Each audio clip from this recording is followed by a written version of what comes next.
Average speed या velocity zero हो सकता है, एवरेज वेलोसिटी या स्पीड जीरो हो सकता है, या एवरेज डिस्प्लेसमेंट जो हम बोलते हैं।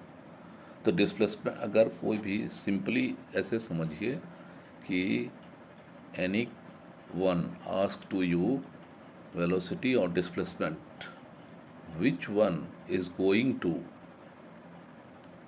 B zero, that means numerical value उसका जो आएगा आंसर आएगा वो जीरो होना चाहिए। तो सर एक बात आप जान लीजिए कि whenever you travel some distance and the formula of velocity, what is the formula of velocity? Means speed is equal to distance by time, and distance cannot be zero, sir. Distance cannot be zero. When you travel some distance, it could be 1 kilometer, half kilometer, 500 meter, 50 meter, 10 feet, 50 feet, anything. Generally the unit of the distance is taken in meter, and speed, SI unit of speed is metre per second sir. Metre per second यानी एक second में कितने metre जाते हैं ना, how far you go in 1 second. Suppose एक car has speed है ना क्या ऑफ 50 मीटर पर सेकेंड, कहने का मतलब क्या है, वो 50 मीटर पर सेकेंड की रफ्तार से जा रहा है। या कार है जिस स्पीड 45 किलोमीटर पर आवर, यानी कार का जो स्पीड है वो 45 किलोमीटर प्रति घंटा यानी 45 किलोमीटर पर आवर, एक घंटे में 45 किलोमीटर जाता है। ठीक है, तो स्पीड में मेरे पास क्या है, एक घंटा टाइम और कितना डिस्टेंस ये दिया हुआ है। तो डिस्टेंस को कभी भी याद रखिएगा, डिस्टेंस जीरो नहीं होता है सर। डिस्टेंस का न्यूमेरिकल वैल्यू कुछ भी होगा, -1 होगा, 2 होगा, 3 होगा। -1 किलोमीटर नहीं लिखते हैं सर डिस्टेंस को। एरिया भी निगेटिव में नहीं लिखा जाता है, -2 किलोमीटर को भी नहीं लिखा जाता है। 18 किलोमीटर लिखा जाएगा, लेकिन -18 किलोमीटर नहीं लिखा जाएगा, ये गलत है। ठीक है, क्योंकि हमारा एरिया जो है वो, मान लीजिए कि हम रेक्टेंगल का एरिया निकालते हैं, स्क्वायर का एरिया निकालते हैं, तो side means length of side, और रेक्टेंगल में length of rectangle, breadth of rectangle, and it cannot be zero, sir, and cannot be negative. Now we come to the point, sir.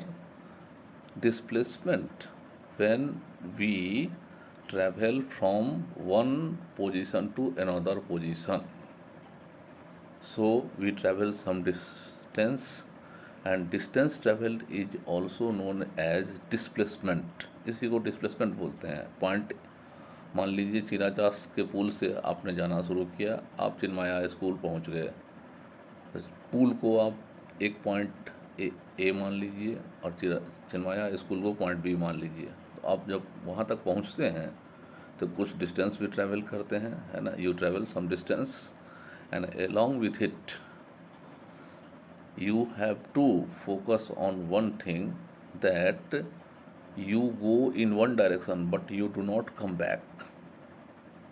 Suppose you need not to come back, you have to stay there, आपको Chinmaya school के पास ही रुकना है।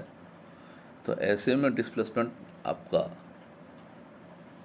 और अगर if you go from Chirachas पुल to Chinmaya school तक अगर आप जाते हैं and again come back, that means you arrive, or finally you arrive at the original point।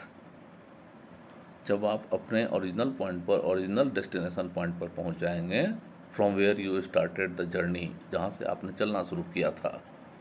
इसका मतलब क्या हुआ कि displacement is considered zero when you again come back to the original point.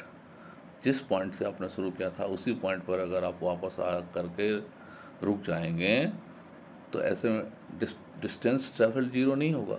Distance travel को जोड़ने के लिए क्या करना पड़ेगा, पॉइंट ए टू बी, है ना, you return from point B to A से बी पर गए और बी से ए पर आए, तो ए से बी पर जाने और बी से ए पर आने को, इस सारे डिस्टेंस को जोड़ करके हम बताएंगे कि डिस्टेंस ट्रेवल्ड कितना है। लेकिन डिस्प्लेसमेंट पूछेगा तो हम लोग कहेंगे कि displacement is certainly zero. Displacement क्यों जीरो है?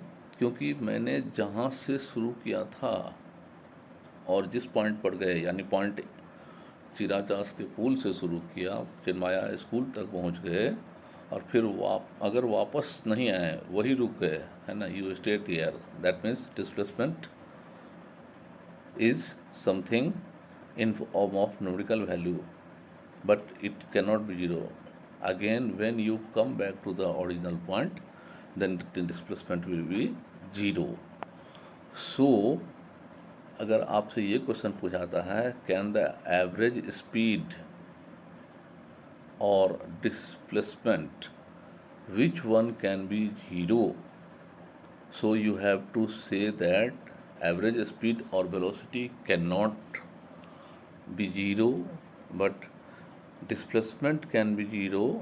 Only the criteria or condition, क्या condition है?